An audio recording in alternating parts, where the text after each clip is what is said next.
Δεν είχαν απάνω σπίτι φτιαγμένο, είχαν μόνο το μαγαζί.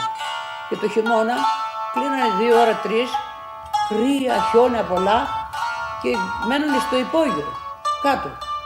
35 χρόνια. Πολύ τηγάνι. Η ζωή δηλαδή έχει πολλά με να φτάσεις κάπου. Από δουλειά χόρτασε πάρα πολύ και ο μπαμπάς και η μαμάς και σας μεγαλώσανε. Δεν γίνεται τίποτα άμα δεν δουλέψεις πολύ και άμα δεν στηριχθείς πολλά πράγματα, Κώστα, στη ζωή. Πρώτα απ' όλα θέλεις, δεν θέλεις, όταν έχεις ένα μαγαζί και είσαι αφεντικό, πρέπει να έχεις το χαμόγελο και να τον περιμένεις τον άλλον. Με το χαμόγελο. Και ας μην έχεις διάθεση.